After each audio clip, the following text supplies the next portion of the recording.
صہیونی فوج کے ہاتھوں فلسطینیوں کی نسل کشی میں کوئی کمی نہ سکی۔ خان یونس میں رات بھر وقفے سے بمباری، 2 فلسطینی شہید، 4 زخمی، 2 فلسطینی مغربی کنارے میں مارے گئے۔ اسرائیلی فوج نے شمالی غزہ میں بمباری کا دائرہ تفرح محلے تک بڑھا دیا۔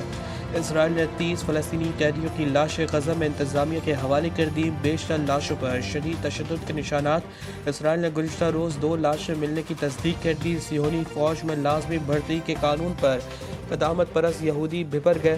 مشرقی یروشلم میں 2 لاکھ سے زائد حریتوں کا احتجاج، سڑکیں مظاہرین سے بھر گئی۔ پولیس سے شدید جھڑپیں، اسرائیلی پرچم جلا دیے۔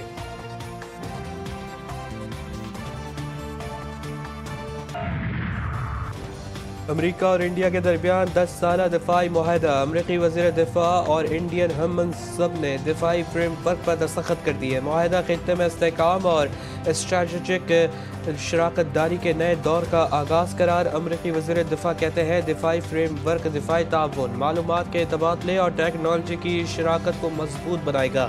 پاکستان نے امریکہ اور بھارت کے دفاعی معاہدے کا نوٹس لے لیا۔ ترجمان دفتر خارجہ نے کہا خطے پر امریکہ بھارت دفاعی معاہدے کے اثرات کا جائزہ لے رہے ہیں۔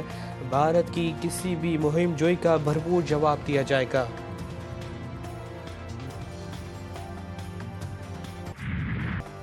کراچی ٹریفک پولیس نے حیدرآباد کے شہری کو ای چلان بھیج دیا۔ ٹریفک قوانین کی خلاف ورزی کا چلان۔ لطیف آباد کے رہائشی سیف اللہ ابو گھر پر چلان موصول ہوا۔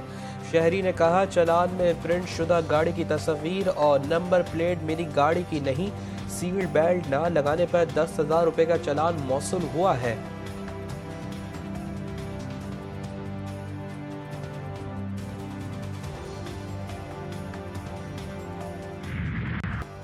ای چلان تو لاگو ہو گیا، کیا رکشے والے ضابطے میں آئیں گے؟ کراچی کی سڑکوں پر گھومتے، دھواں اڑاتے، ٹریفک نظام کی دھجیاں اڑاتے، زیادہ تر رکشوں پر نمبر پلیٹ ہی موجود نہیں۔ نمبر پلیٹ کی جگہ شعار اور جملے بازی۔ آخر ان رکشے والوں کی چلان کیسے ہوں گے؟ گورنر سندھ نے ای چلان کو درست قرار دے دیا۔ کہا ٹوٹی پھوٹی سڑکوں کا یہ مطلب نہیں کہ ہم ہیلمٹ نہ پہنیں اور سیٹ بیلٹ نہ باندھیں۔ سندھ حکومت کو دیکھنا ہوگا کہ ای چلان کے قانون کے نام پر کوئی اپنا قانون نہ بنا لے۔ رہنما M Q M Faisal Sabzwari کہتے ہیں ای چلان کا نظام تھوپا گیا۔ کراچی کے مقابلے میں لاہور کی تعمیر اور دیکھ بھال بہت بہتر ہے۔ لاہور میں حکومت نے چلان کی مد میں شہریوں کو مزید عاجز کرنے کا ذریعہ نہیں بنایا۔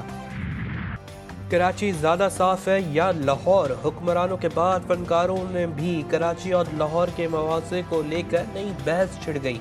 ماضی کی معروف اداکار عفت عمر کے متنازع بیان پر سوشل میڈیا پر کراچی والوں اور لاہوریوں کے درمیان دلچسپ جملوں کا تبادلہ جاری۔ اداکارہ اور میزبان جویریہ سعود معاملے پر خاموش نہ رہ سکی۔ کہا کراچی گندا نہیں، لوگوں کی سوچ گندی ہے۔ جو کراچی کو گندا کہتے ہیں وہ دراصل اپنے ہی ملک کو برا بھلا کہہ رہے ہیں۔ کراچی جیسے بڑے شہر کو منفی انداز میں پیش کرنا درست نہیں۔ شہر کو الزام دینے کی بجائے لوگوں کو اپنی سوچ اور رویے بدلنے کی ضرورت ہے۔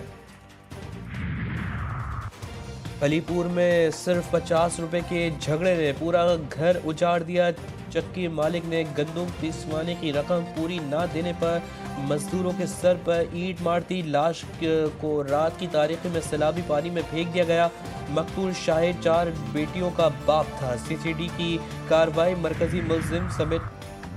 پنجاب میں کس جماعت یا فرد واحد کو کسی کام کے لیے لاؤڈ اسپیکر کے استعمال کی اجازت نہیں۔ جمعے کے خطبے اور اذان کے لیے لاؤڈ اسپیکر پر کسی قسم کی پابندی نہیں۔ وزیر اعلیٰ پنجاب مریم نواز کی زیر صدارت امن و امان سے متعلق اجلاس۔ مریم نواز کی 65,000 سے زائد علماء اکرام کے وظیفے کے لیے جلد اقدامات مکمل کرنے کی ہدایت۔ پنجاب میں سوائے فتنہ پرستوں اور انتہا پسند عناصر کے کسی مذہبی جماعت پر کوئی پابندی نہیں۔ وزیر اعلیٰ سندھ نے کہا گھوٹ کی گنڈ کوٹ پل تاریخی منصوبہ ہوگا۔ گھوٹ کی گنڈ کوٹ پل سندھ، پنجاب اور بلوچستان کو جوڑے گا۔ اس منصوبے سے تینوں صوبوں کے درمیان رابطے مزید بہتر ہوں گے۔ وزیر اعلیٰ سندھ مراد علی شاہ کی زیر صدارت اجلاس۔ مراد علی شاہ کی منصوبے پر کام تیز کرنے کی ہدایت۔